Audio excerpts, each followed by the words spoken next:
Donc je fais ce que je veux. Non, moi aussi je fais ce que je veux, je suis chez moi ici, tu mets pas la caméra. Moi aussi je suis tu chez mets moi, pas la monsieur. caméra. Vous êtes sur le domaine public, monsieur, voilà. Moi aussi je suis chez moi, monsieur. Et au moment de repartir... Oh putain. La voiture essuie des jets de bouteilles.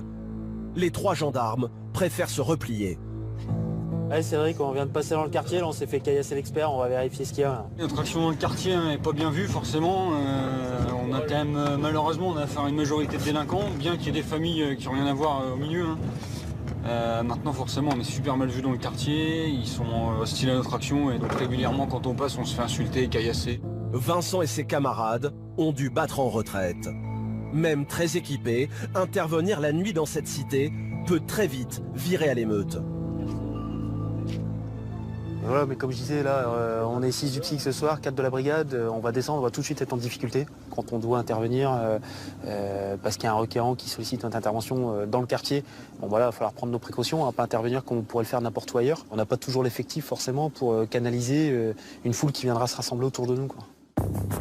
Mais pas le temps de traîner, car les interventions s'enchaînent, avec parfois des situations inattendues. Il est 1h du matin, un appel vient de tomber. On a 3 mecs alcoolisés à l'intérieur là. Il y a 3 personnes alcoolisées qui ont été signalées sur les festivités. Comme on est justement sur place, on va aller voir ce qui se passe. Le PSIC débarque sur un festival organisé en pleine campagne. Comme souvent parmi les fêtards, certains ont beaucoup trop bu. Bonsoir, monsieur. Ce soir, la protection civile qui assure les secours est tombée sur un couple particulièrement éméché. Il y a le monsieur là, la dame qui est par terre. Madame, vous sentez quand je vous touche les jambes, vous sentez quand je vous touche? Moi je peux pas les laisser repartir comme ça, ils sont à pied. Et moi il est hors de question, je les laisse repartir comme ça. Donc ils sont pas violents ni rien, mais moi je peux pas les garder, je peux pas les laisser là. Seulement il y a un gros problème, car au milieu de tout ça, il y a le fils du couple. Venu avec ses parents, l'ado de 14 ans les a découverts ivres-morts. Paniqué, c'est lui qui a alerté les secours. Non, c'est ma belle-mère, mais j'ai eu peur. Énormément peur. Quand elle est tombée... Quand elle est arrivée, elle était comme ça et en fait elle s'est cognée contre le recoin du camion. D'accord. Un gamin soulagé de voir débarquer les gendarmes.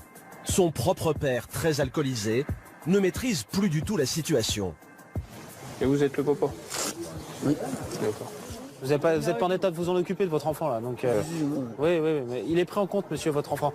On va le ramener, d'accord? Non, je m'inquiète pas, voilà. Mais par contre, vous allez venir avec nous, monsieur, d'accord? Allez, avancez. Ouais.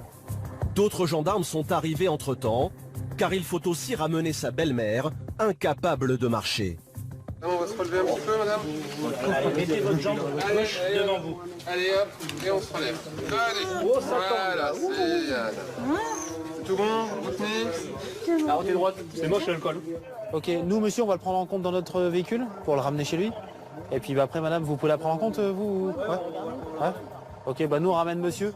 Au bout du compte, 3 patrouilles différentes vont faire le taxi jusqu'au domicile du couple. Impeccable. Voilà. On y va. Bonjour. Vincent a du mal à cacher son agacement. C'est aussi ça la nuit, oui, les gens qui boivent plus que de raison et malheureusement qui savent pas tenir un comportement décent, donc c'est aussi, ça fait aussi partie de nos missions. Je pense que ça c'est la mission préférée de personne, hein. On n'est pas là pour faire taxi pour des gens qui ont trop bu, hein. On est là pour veiller sur les personnes et les biens, certes, mais bon, pas dans ce cadre-là, quoi. Au bout de quelques minutes, le convoi arrive devant la maison des parents. Allez-y, monsieur, laissez-moi. Allez-y, vous rentrez chez vous. Comment? Rentrez chez vous, allez-y. Bon, vous inquiétez pas, je vais faire mes gens. Vous pouvez y aller, monsieur? Vous avez les clés de chez vous? Vous savez où vous habitez? Allez-y, rentrez chez vous, monsieur. Bonsoir. Bonne soirée, monsieur. Au revoir. Reste un problème. Que faire de leur fils? Pour les gendarmes, difficile de laisser l'adolescent seul en pleine nuit avec ses parents complètement saoul. Quand tu vois l'état du père et de la mère, regarde dans l'état qu'ils sont, ils tiennent même plus debout. Il a quel âge le gamin? Il a même pas 14 ans. discuté avec lui. Je lui ai dit, c'est moi qui ai demandé à revenir vivre avec mon père, machin. Je lui ai dit, bah écoute, ce que tu fais, c'est que demain tu rappelles ta mère. Hein. T'as pas les coordonnées de la mère, là? Faut l'appeler, là, sinon. Hein. Non, mais les gamins, il les connaît peut-être. Il connaît peut-être le numéro de sa mère, il a 14 ans. Ils sont là, attends, on va lui demander. La solution de Pierre-Antoine, raccompagner ce mineur, fils d'un couple divorcé, chez sa mère. Tiens, jeune homme, viens s'il te plaît. Ta maman, elle vit dans le secteur ou pas? Non, au Tréport. Là, t'es chez ton papa pour combien de temps? Bah, je sais pas, ça dépend en fait. Ta maman, elle a prévenu de venir te récupérer quand? Pendant les vacances. Elle est au courant de la situation ici, de ce qui se passe avec ton papa? Depuis longtemps. Ouais, d'accord, ouais. Et qu'est-ce qu'elle en pense? Pour moi. Ouais, d'accord. Tu connais son numéro de téléphone à ta maman? Non. Le garçon n'a pas le numéro sur lui. Et peine perdue, sa mère habite à plus de 2 heures de route. Du coup, on fait comme on a dit. Ouais. Ça marche? Ouais. Allez, bon courage. Allez, bonne nuit. À contre-cœur, Pierre-Antoine décide de laisser l'adolescent chez son père et sa belle-mère pour la nuit. Ce qui est le plus gênant, c'est la situation de l'enfant ce soir. Où l'enfant, bah, on n'a pas... Là, pour ce soir, on n'a pas de solution à lui proposer. Des situations auxquelles les gendarmes sont malheureusement confrontés, même s'il faut vite tourner la page. Car dès le lendemain, ils vont avoir l'occasion de prendre leur revanche dans une autre affaire. 6 heures du matin. Au PSIG, c'est une opération de grande envergure qui s'annonce. Mettez-vous par véhicule. Là, on brief et on s'en va. Hein. La mission de Laurent et ses hommes, débarquer sur une vaste zone en friche, avec plusieurs bâtiments suspects. Donc on part sur un CODAF. CODAF, contrôle opérationnel départemental antifraude, contrôle dans le cadre des vols liés à l'automobile à Noailles, sur la commune de Berthecourt, dans une grosse enceinte avec plein de micro-entreprises. On ne sait pas trop ce qui se passe là-dedans. Il y a quelques jours, souvenez-vous, les voleurs de voitures ont semé les gendarmes. Le PSIG a peut-être là une occasion de leur tomber dessus. La mission pour l'ensemble du dispositif, c'est contrôler l'ensemble des personnes et des véhicules. Mais notre mission première, c'est boucler. En réserve d'intervention, pour intervenir à l'intérieur de l'enceinte, parce qu'on ne sait pas sur quoi on perd. Il peut y avoir plein de monde comme personne. Voilà, c'est pour ça qu'ils ont demandé du renfort. Allez, en avant. Direction Noailles, à quelques kilomètres. Et voici donc la fameuse zone qui intéresse les forces de l'ordre. Quelques bâtiments à l'écart de la commune.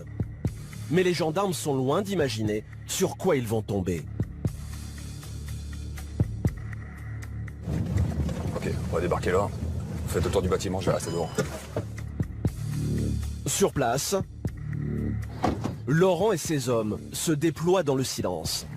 Pour Thomas, aucun mouvement sur ma position. A priori, personne dans les parages. Les gendarmes pénètrent dans le mystérieux bâtiment. Il y a des boîtes là-bas. Il y a des boîtes de vitesse encore ici. Voici donc ce qu'abritent les fameux hangars. À première vue, un grand garage un peu en pagaille. Mais à y regarder de plus près, ici les voitures sont plutôt désossées que réparées. Un drôle de garagiste, apparemment pas déclaré. Donc là on a affaire à un lieu de stockage véhicule, un lieu de réparation illégale. Donc nous, notre mission avec la police frontière qui est en train de s'occuper des individus, donc nous c'est déjà d'identifier tous les véhicules, s'assurer à ce qu'ils ne ressortent pas volés, de une par leur plaque d'immatriculation et en essayant de récupérer le numéro de série. Alors, sommes-nous au cœur d'un trafic de voitures volées? Le problème, c'est que les gendarmes ne savent plus où donner de la tête. Il y a des moteurs aussi. Là-bas? Ouais, celui-là. On va trouver le numéro de série et ça vaut une blinde. Au fond du hangar, des dizaines de blocs moteurs sont entassés. Mais qui est donc à la tête de cet étrange business? En débarquant, Olivier, l'un des gendarmes, vient d'alpaguer ses 2 hommes et l'adjudant va avoir fort à faire. Avec un D à la fin? Pas un T? Car très vite, tout le monde se défausse. À gauche, ce Roumain ne serait pas le patron, mais un simple employé qui semble ne rien savoir. Normalement, tout ce qu'il y a là, c'est pas volé. Franchement, je savais pas. Et si on savait qu'il y avait des trucs volés, je crois que je serais parti depuis longtemps. Face à lui, un ami turc, passé prendre un café. Mais premier souci, il a une carte de séjour roumaine. Je dis, mais je suis comment j'ai en Roumanie? Bah oui, en Roumanie. Vous êtes roumain? Moi, je suis turc, ça va. Ma femme, je viens un titre de séjour romain, ça. Un drôle de personnage avec une histoire à dormir debout. Moi, turc. Il est venu ici, on a acheté une boucherie. Et après, boucherie, tu m'as arnaqué. Du qui m'a arnaqué, ma famille est énervée. Moi, j'ai perdu tout l'argent. Tu retournes en Roumanie. Je dis, ma femme, on retourne en Roumanie, l'argent, il n'y en a plus. Et il venait d'où l'argent pour acheter la société? Société en Turquie. D'accord. C'est vraiment une société. De société de quoi? Import-export. Puis c'était chien. De quoi? De voiture? D'automobile? Pas voiture. J'ai fait import-export en Roumanie. Il est tombé sur une boucherie. Istanbul, Roumanie. Je vais import-export. Un garagiste turc reconverti dans la boucherie avec une carte de séjour roumaine. Pour Olivier, ça sent un peu l'embrouille. Là-bas, déjà en Turquie, il a une activité d'import-export de pièces automobiles. S'il est là comme ami dans un établissement qui fait de l'activité de réparation automobile, voilà, donc on essaye de chercher un peu qui fait quoi. Est-ce que le travail illégal, notamment dans le domaine automobile, sacrée activité souterraine, comme on dit, qui génère énormément de profits, mais dont l'État ne récupère rien, puisqu'il n'y a pas grand-chose de déclaré. Face aux gendarmes, pas de patron. Il faut dire que les deux hommes risquent gros. Le trafic et recel de pièces automobiles volées est passible de 5 ans de prison. Si on ne respecte pas les règles, ça risque pas de le devenir facile. Au contraire. Pour y voir plus clair, les gendarmes doivent dénicher des preuves. Il va falloir revenir, et en force. Le lendemain matin, le PSIG est de retour. Avec 3 autres brigades, Pierre-Antoine et ses hommes vont passer le garage au crible. Salut, ça va? Sale? La forme? Dans le hangar, un travail de fourmi les attend. Le but, ça sera pour nous donc de relever les numéros châssis, numéros moteurs qu'on sera amené à trouver sur les pièces et les identifier donc au fichier des objets volés signalés pour vérifier si ces pièces proviennent ou non de vols, vol de véhicules, vol d'accessoires auto, qui auraient pu être constatés aussi bien dans le secteur qu'au niveau national. Bon, déjà, vous avez tous votre équipement, vous avez tous une paire de gants, de quoi gratter, de quoi essuyer. Est-ce que vous avez tous un calepin? Au moins un par unité. Calepin stylo. Ouais. Bon, si c'est bon pour vous, on va attaquer. Ce matin, les hommes du PSIG laissent leur fusil d'assaut pour jouer les mécanos. Moi, j'ai pas reçu de formation, mais j'ai travaillé dans un garage pendant pas mal d'années et je suis fils de dépanneur, donc ça devrait aller. Une formation, on a fait des dizaines de voitures volées à Airblade. Donc, Voilà, ouais, ok, ouais. Bah, Cédric, tu vas venir avec moi, on va relever les numéros. Steve, tu maîtrises aussi, ça va? Ok, toi, Steph, tu maîtrises pas, non? Ok, bah toi, tu vas noter. Ah. Pierre-Antoine et son équipe investissent le garage clandestin. Attends. C'est bon? Steph, toi, tu t'occupes d'écrire. Prends ta feuille.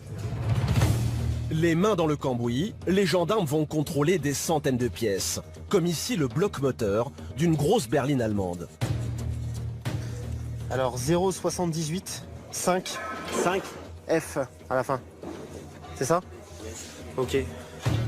Des numéros de série gravés sur des portières, des volants ou des coffres. Un travail minutieux. ça, c'est une boîte de vitesse. 20 Mike Bravo. Donc c'est un PSA Papa Sierra Alpha, hein, 3682. 3682. Ouais. À chaque fois, le numéro est rentré sur un ordinateur pour voir s'il appartient ou pas à une voiture volée. 10 FX de F, 25 473. Et très vite, le premier résultat tombe. YXH, c'est ça? Ouais, c'est ça. 404. Donc celui-là, il est volé. Pendant 2 heures, pour la plupart des pièces entreposées dans le garage, c'est la même réponse. On a un moteur volé. Donc ça a été volé en 2013. Il est toujours déclaré volé 5 ans après. Volé en 2015 à Noyon. Vous avez une date? Plus de doute, les gendarmes viennent de mettre au jour l'un des plus gros trafics de pièces automobiles de ces derniers mois. C'est que le premier résultat, voilà. Il y en aura d'autres, hein, parce qu'on espère. Mais ouais, des blocs moteurs, nous on a bien relevé une quinzaine de numéros, je pense que nos camarades en ont relevé autant. Donc voilà, je pense qu'il doit bien y avoir en tout peut-être une cinquantaine de blocs moteurs. On espère en trouver plusieurs qui sont inscrits volés. Une cinquantaine de voitures auraient transité par ce garage avant d'être désossées. Les pièces détachées alimentant ensuite le marché français de l'occasion mais aussi des clients en Europe de l'Est. Steve, on décroche? On décroche. Lieutenant. En retour? À bientôt. Pour remonter la filière, le Roumain qui affirmait être un simple employé va être entendu. Ça va permettre d'étayer l'enquête en cours et puis de poursuivre les investigations et puis de voir justement si l'activité clandestine qui s'exerce ici n'est pas en lien avec d'autres garages qui pourraient se trouver sur le secteur. Il y a une telle demande que pour l'instant on n'est pas encore en capacité de l'empêcher, mais au moins voilà, si ça peut permettre de mettre un coup d'arrêt pour quelques semaines sur un secteur comme celui-ci, pour nous ça reste bénéfique. Une opération pour freiner ce fléau qui frappe le département. Dans l'Oise, une voiture est volée toutes les 2 heures.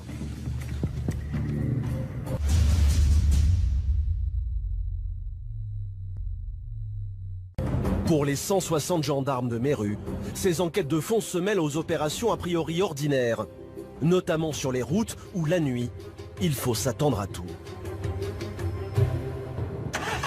Ce soir-là, la patrouille du PSIC débute à peine que déjà Brian et ses camarades sont appelés sur un accident. On est au service sur la commune du Déluge pour un accident de la circulation de matériel. Un véhicule sur le toit, c'est bien pris? Ouais, c'est reçu, on va se transporter. Une voiture a fait des tonneaux sur une route de campagne.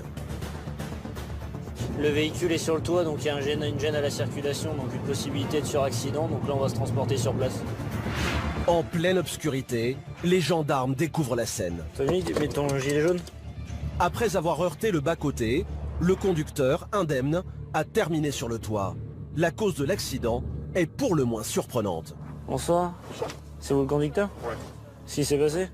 J'ai esquivé une biche. D'accord. Du coup, j'ai mordu un peu en esquivant de l'autre côté et puis je suis parti. Le jeune homme est parti dans le décor en évitant un animal. Vous avez mal nulle part? Non. Rien du tout? Donc là, monsieur, il a esquivé un chevreuil qui passait sur la route. Du coup, il est venu manger le bas-côté là-bas. Là. Et il a rappelé, il a réussi à faire des tonneaux. Donc il y a tout l'avant de son véhicule qui a raccroché et du coup qui s'est retrouvé sur le toit. Monsieur a eu de la chance, il n'est pas blessé, il n'y a rien du tout, il n'y avait personne en face. Donc, entre guillemets, c'est que de la tôle, tant mieux. Comme c'est l'usage, le conducteur subit un test d'alcoolémie qui va se révéler négatif.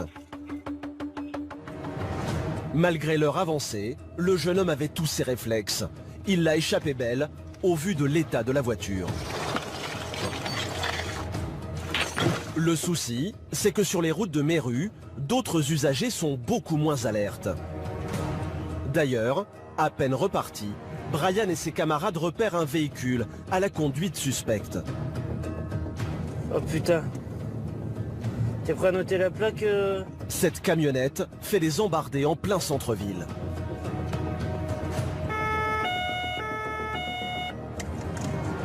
Les hommes du PSIC décident de la contrôler. Mais Brian a déjà sa petite idée sur l'état du conducteur. Bonsoir messieurs, votre gendarmerie. Vous pouvez me présenter votre permis de conduire, carte des assurances? Est-ce que vous avez consommé de l'alcool ce soir? Bah, je ramène mon copain. Hein. D'accord. On va vous faire souffler? Un souffle long et continu? Le résultat du test est sans surprise. Positif monsieur. On va aller à la brigade de Noailles vérifier votre taux. Il habite où monsieur à côté? Je ramène chez vous. Monaco. Bah, monsieur va attendre ici un petit peu et puis nous on va aller vérifier votre taux. Brian et Vincent s'interrogent. Comment le conducteur a-t-il pu se mettre dans un tel état? Vous avez consommé combien de verres dans la journée à peu près, monsieur, là, ou dans la soirée? On a été à Ponchon. Ouais. À la brocante. Ouais, d'accord. Hein. J'ai reconnu des copains qui existent du coup on a mangé chez eux. Et vous avez consommé combien de verres? On a bu du rosé, on a bu l'apéro, on a bu du rosé, voilà. Ouais, ça marche. Ouais. Allez, on y va, monsieur? Vous êtes ma voiture? Ah bah oui, c'est la voiture ici, ouais. L'homme est emmené à la brigade pour un test plus poussé. Et surtout, vous coupez pas. Vous allez continuer. Et je vous dirai stop. Ouais. Et go. Le résultat est accablant. Le conducteur a bu 4 fois plus d'alcool que le seuil autorisé. 1 gramme 0,8. Ça veut dire que vous avez 2 grammes 16 dans le sang. Ou en intérieur. Bah là ouais, c'est une rétention immédiate, ouais. Fais-moi attention. Ah si. Putain, je rends service et je me fais baiser. Putain, c'est pas possible. Je suis tout seul. J'ai 2 gamins à charge. Je suis dans la merde. Pour lui, c'est la totale. 6 mois de suspension de permis et une convocation devant le tribunal. Il risque jusqu'à 2 ans de prison. Mais l'homme, en pleine détresse personnelle, ne semble pas mesurer la gravité de ses actes. C'est quand même dangereux de conduire avec un taux d'alcoolémie aussi élevé. Bah, en roulant pas trop vite, moi je vois pas, je rentre chez moi, c'est tout. Pour vous, c'est pas dangereux de rouler avec 2 grammes dans le sang? Si, c'est sûr, bon, faut le savoir. Peut-être l'écart de conduite de trop. Devant les gendarmes, l'homme imagine le pire. Aujourd'hui, j'ai envie de... Les gendarmes, le dernier coup, sont venus. Ils sont venus à la maison. Ils sont venus chez moi. Parce que je pétais les plombs. J'arrête tout, c'est tout. J'arrêterai tout.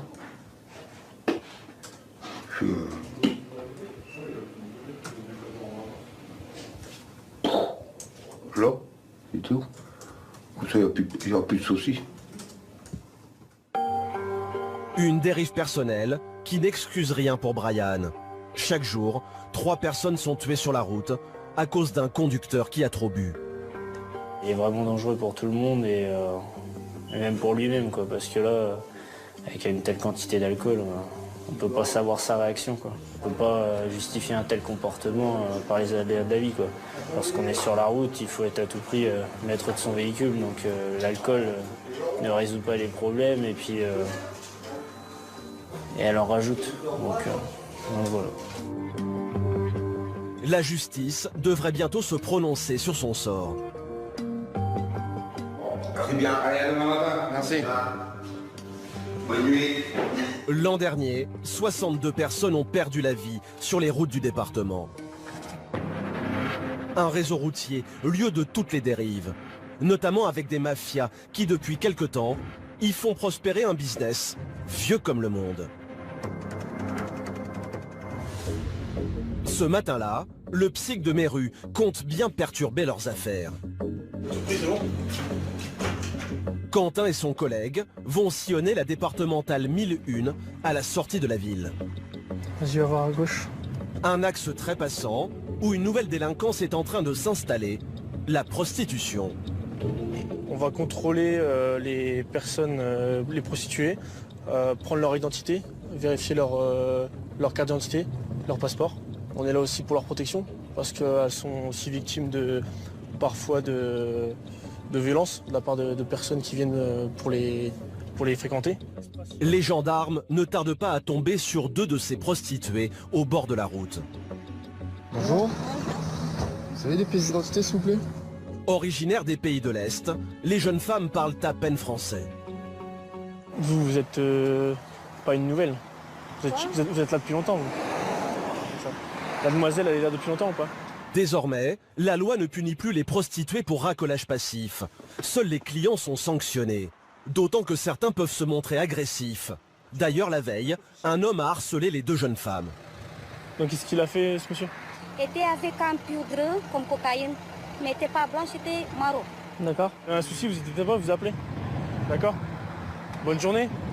Elle nous a expliqué que c'était un individu qui passait son temps à essayer soit de les droguer, soit de leur faire un peu du mal, de les violenter un petit peu. Sur cette route, les travailleuses du sexe enchaînent une dizaine de clients par jour, à 50 € la passe en moyenne. Laquelle d'entre vous parle bien français? Ces derniers temps, Quentin voit leur nombre exploser aux abords de Méru, exploités pour la plupart par des réseaux mafieux. Vous avez des soucis, vous, mesdames? Des problèmes avec des clients? Seule solution, freiner le business en traquant les clients sans relâche. Au même moment, Pierre-Antoine sillonne lui aussi cette route de la prostitution. Tiens, vas-y, il est parti sur la gauche ici. Et justement, l'adjudant aperçoit une voiture au comportement suspect. Le conducteur a chargé une passagère et donc est parti en forêt avec elle. Donc on va contrôler cette personne qui a recours au service d'une prostituée. Le véhicule est vite rattrapé sur cette route isolée. Bonjour monsieur, la gendarmerie, contrôle routier. Vous pouvez couper le contact s'il vous plaît? Présentez papier du véhicule, carte grise, attestation d'assurance, ainsi que votre permis. J'aurai une pièce d'identité pour la passagère, s'il vous plaît. Acheter une prestation sexuelle est passible de 1 500 € d'amende. Mais le conducteur, un jeune homme, a une explication toute trouvée à la présence de cette jeune femme dans sa voiture. C'est une autostoppeuse. Ouais, vous êtes sûr que c'est une autostoppeuse? Vous l'avez pris où? En bas au carrefour hein? Vous savez comme moi que c'est pas une autostoppeuse, monsieur? Je vais être honnête avec vous, j'ai pas les papiers du véhicule, ils sont juste au domicile. D'accord. C'est vous le propriétaire du véhicule, monsieur? Oui. Ok, on va procéder à la vérification. Face aux gendarmes, le jeune homme nie être un client. Et problème, impossible de le verbaliser. Il n'y a pas encore eu échange d'argent. Pour l'instant, monsieur, il n'a pas consommé. Hein. Lui, ce qu'il dit, c'est qu'il a pris madame en autostop. Bon, on sait très bien qu'il allait avoir recours à ses services, mais pour l'instant, c'était pas encore fait. Mais pas question de le laisser repartir comme si de rien n'était. Pour dissuader ce client de prostituée, Pierre-Antoine décide de passer sa voiture au crible. Concernant les papiers du véhicule, donc on n'avait aucun papier, je crois, c'est ça? La visite technique, elle est bonne ou pas? Tout est bon? L'assurance est bonne aussi là-bas, par risque? T'as vérifié? A priori, tout est en règle. Mais Pierre-Antoine connaît son code de la route sur le bout des doigts et le jeune homme va en faire les frais. Concernant équipement de sécurité, monsieur, gilet jaune, triangle de présignalisation, tout ça, vous avez avec vous là? Je vais montrer à vos collègues. Ok, ils sont où? Alors le triangle du coup est dans le coffre, vos collègues m'ont dit de mettre le gilet devant. Il était où le gilet? Dans le coffre. Ah, il faut l'avoir à portée de main, monsieur.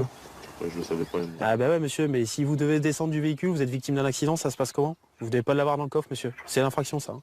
L'individu a voulu jouer au plus fin. Il va regretter sa petite virée en forêt.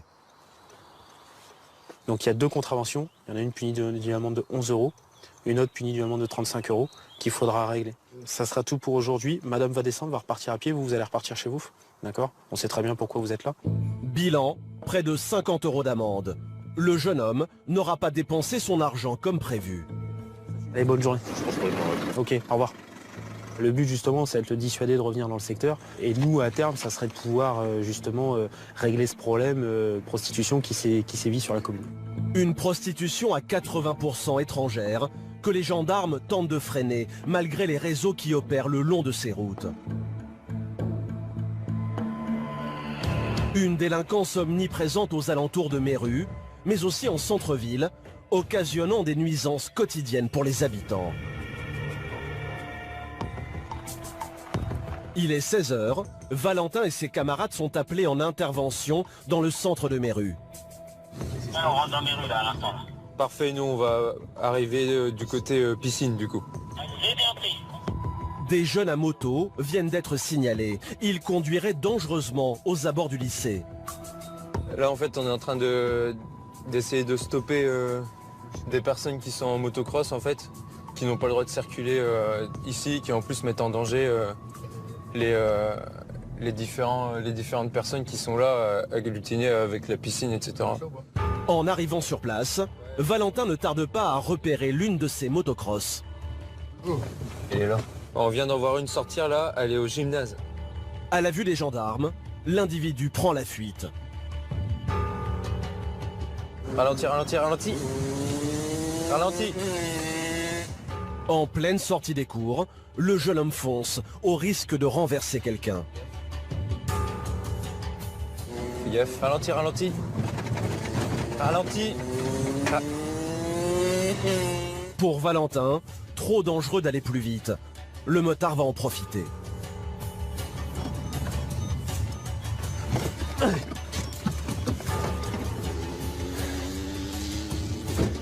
Attends. Vas-y, recule. Recule, il ne regarde pas. Vas-y, c'est bon, tu peux reculer. Prenant à travers champs, le chauffard leur a faussé compagnie. Et Valentin le sait bien, à peine parti, les motocross vont reprendre leur rodéo sauvage. Ah, c'est assez frustrant quand même, parce que il se rend pas compte du danger qu'il exerce sur lui, sur les autres personnes. Et nous, on se retrouve en fait bloqués parce que notre véhicule ne permet pas de faire la poursuite correctement. Seule solution, les intercepter là où ils se replient, dans les bois ou d'ailleurs, ils ont le droit de circuler habituellement. Et le bois de Boulogne, en plus, on peut pas le traverser en caisse. Pour leur tomber dessus, Valentin décide de bloquer toutes les sorties avec une autre équipe. Pris en tenaille, le fuyard va-t-il montrer le bout de son nez? Finalement, Après quelques minutes... Et il arrive.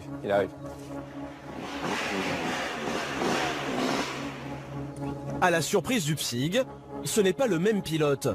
Mais loin d'être impressionné, il vient au-devant des gendarmes. Ça se passe quoi? Bah rien. Rien de particulier, monsieur. Pourquoi vous êtes là encore? Bah on surveille les bois, non? Quoi, je sais pas qu'on fait ça moi ou quoi? Mais c'est pas... on n'en a pas contre vous. Peut-être un complice. Plusieurs motocross ont été signalés aux abords du lycée. D'ailleurs, le jeune homme ne tarde pas à provoquer les gendarmes. Pourquoi ici on casse la tête? Ah non, Non, dans le bois, ça pose pas de dans le problème. bois, ça dérange pas. Devant à la sortie du lycée, à l'heure de sortie, là, ça pose problème. C'est nous, on va assumer. C'est pas vous? Vous irez assumer devant les parents de vous renverserez aussi, du coup. J'ai renversé qui, moi? Non, mais... Personnellement. Je sais pas, vous dites, c'est moi qui vais assumer. On va assumer, nous, on n'attend personne. Sachez une chose, on n'attend personne. D'accord, bah c'est bien. Pour Valentin, plus de doute, c'est un guetteur. Les autres sont cachés dans les bois. Je pense qu'il était là pour indiquer à son collègue qui nous a fait le refus d'obtempérer où est-ce qu'on se trouvait et en fait pour lui dire de faire demi-tour, quoi.